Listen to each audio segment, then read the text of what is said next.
wake up, everyone, the day is only dazzling.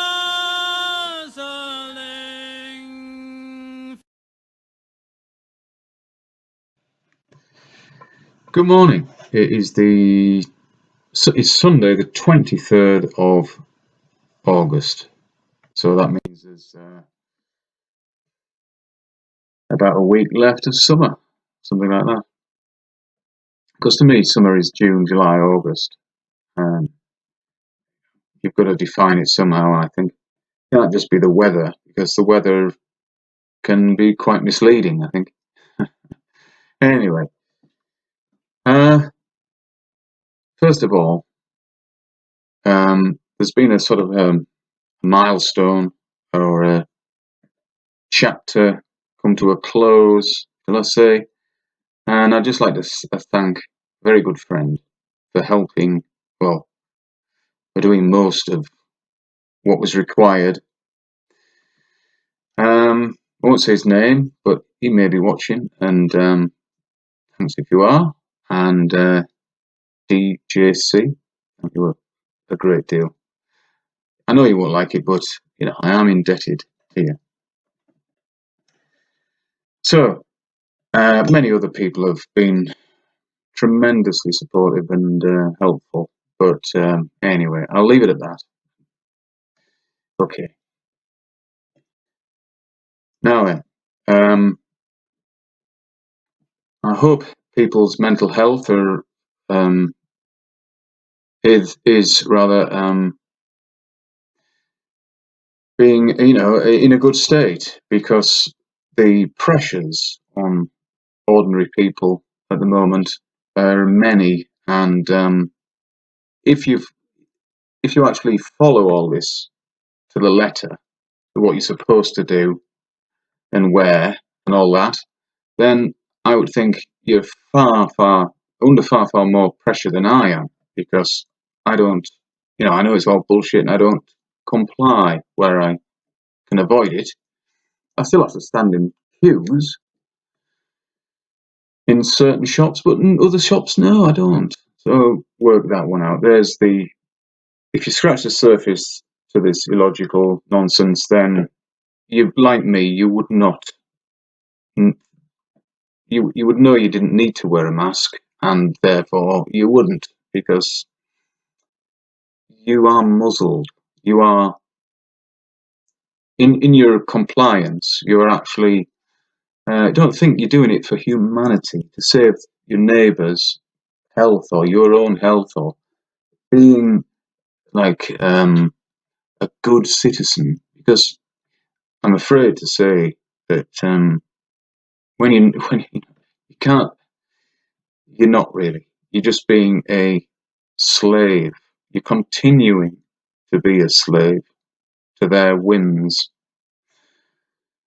and fancying who knows who they are. The public face of they is very different, I think, to the hidden face, who are actually the marionettes or the people pulling the strings.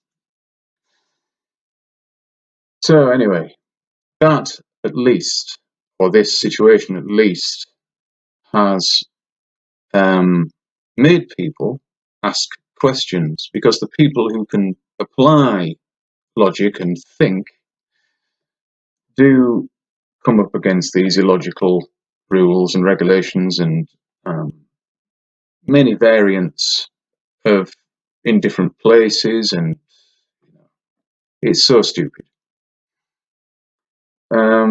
Just let me remind you, of course, that a virus only really exists online. And I think that's a good name for something that can attack your software and is spread through email or whatever. But an actual living organism called a virus has never been seen or isolated or has never actually infected another human. So You know, if you've not looked into this, then you probably think I'm a loony. But anyway, you're allowed to think what the hell you like, of course, because the last thing I am is a brain fascist, the brain police. I'm not. Not anything to do with that. Okay. So, it has made people question, and then perhaps with the spare time people have had, the free time people have had, they've been maybe looking into different things, um, and it possibly has made more people aware that they're being lied to on a grand scale. Because it's not just, the shape of the Earth. Of course, that is the big kick in the arse that you need, really. It's not just the moon landings. It's not just vaccines or 9/11 or, the great variation of ways to fool you, or propaganda that they use to make you believe rubbish. So, again, I like to say that if people that I know, who I would regard as friends, come to this realization,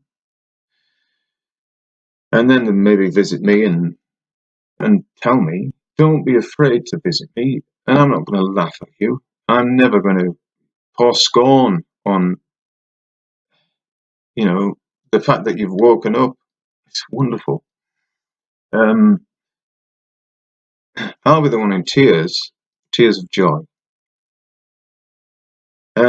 Yeah, I'm going to be emotionally.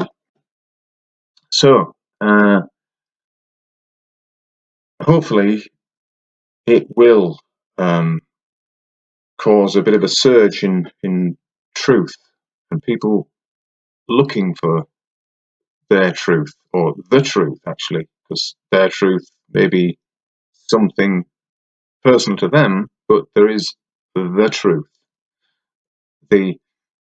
Our reality provides truth if you look for it, or if you can experience that reality without being clouded by the nonsense that you may have learned through your life in school, on the television, things like that, which is really mostly propaganda and a way to keep you here and enslaved with that so-called knowledge. It isn't knowledge; it's nonsense. As is the spinning ball Earth. Now, okay, I've said that the Earth doesn't move before, and yes, I could be wrong. I mean, Dell says, and many other people have thought. I mean, he's not saying it's an absolute fact. Of course not. He's just saying that this is the most logical solution to the things falling down. Of course, we know it's not gravity, because there is no such thing as a pulling force, which can be demonstrated in reality. So that's out the window. You've got to use reality in the scientific method, which has been thrown out the window by the likes of Brian Cox and his light and his idol, all the sort of people who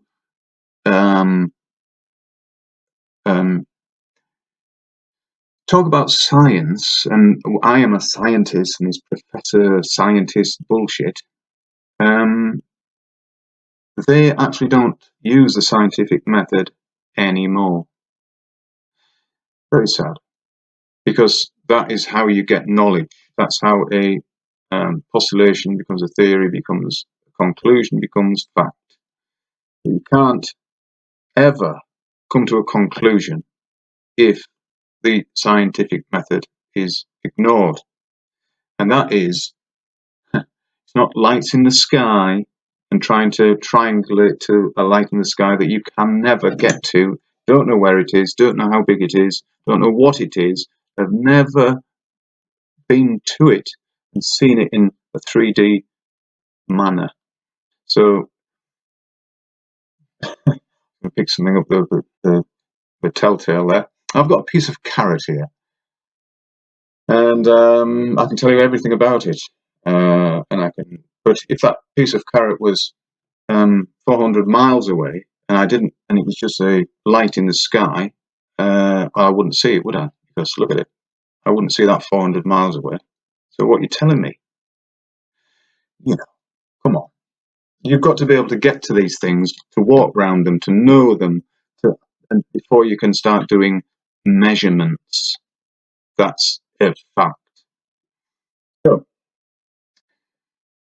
the Earth moving. Well, like I said before, the Earth, I claimed, wasn't moving. What I really meant, I suppose, I'm not trying to get out of anything, but because I hold my hands up every time and say, "Ooh, I'm wrong." But if I am wrong, and I could be wrong, stating that the Earth is a static plane, meaning stationary. Could have static electricity on it. I think nobody could argue with that. So I have said in the past static plane, meaning stationary and statically charged. Good. As for spinning, no, it's not spinning. And we know this because of observations. Okay, now I'm not going back on what I've just said. I'm using the sun now as a point, as a source of this. Well, let's just say the heliocentric people think it's a big ball of gas burning in a vacuum, a nuclear explosion, or one big one, or several million small ones, or who knows. That there's hydrogen gas so dense that it's plasma, so it's basically fire, and that process is turning the hydrogen into helium. So, just a quick word on Peter and Pete. If you want to make sense of the world of chemistry and beyond, they are the channel. Peter and Pete. Yet, what I'm going to do is just use the sun as a light, and what we're told about it, just to totally destroy that which we're told about the sun. And give credit to Lindsay Palmer, the first person I actually saw explaining this.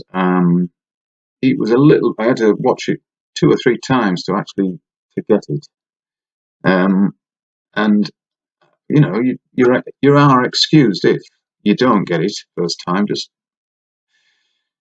think, use props, use anything. But here we go. In the Arctic Circle, which is very cold, apparently.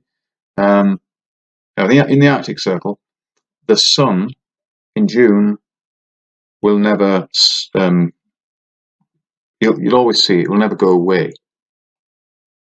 And if you track it within the Arctic Circle, you will see it follow the horizon. Now, it depends on where you are in the circle as to, if you're right in the center, it would just say you're in the center. It would appear then to skip over the horizon all the way around, kind of the same height, if you like, from the horizon. But you'd do 1 revolution per day. So you were tracking with your eyes the sun in the Arctic Circle, and you would just do one turn on your axis. So then that the sun represents the sun, obviously, and you represent the Earth, being on the Earth. Now then, go to then a merry-go-round or a roundabout in those children's play areas, the self-propelled ones. Doesn't matter really. You can do it on your turntable if you have one in your house, play vinyl. You can do it with that really. You can do it with anyway. Just think of a way to understand it, to grasp it, and it'll be a lot clearer, I think. So you're on the roundabout, and you're looking at just a person, perhaps, or a piece of park furniture, whatever, and it remains in the place it is. It's not going to move. However, you're moving and you are spinning round. Now, the thing that you're focusing on, that's not on the roundabout, represents the sun, and you represent you being on the Earth, which is moving, supposedly. So, as the Earth does one revolution, the object that you are calling the sun would appear to go like this in front of your eyes. And that's actually what you'd see if the Earth was spinning. But you don't see that, do you? You see what you see in the Arctic when, because that's reality, and you have to track the sun all the way around. Just think about that. Think. It proves that the Earth is not spinning. There are various different proofs to this, of course, like flight times. You look to the east and west, backwards and forwards, London to New York, perhaps. The flight times don't vary that much. It's just usual headwinds, that sort of thing, which will inhibit your speed or boost your speed in which direction you're going, depending on which direction you're going. But if the Earth was spinning and you were going with the spin, you'd never get there, would you? You'd have to be going faster than the Earth's surface, because don't give me that bullshit about reference frame and all that. As soon as you lift off, the reference frame is gone. So you then, the Earth there, the plane there, the Earth moves, the plane moves. So which is fastest? So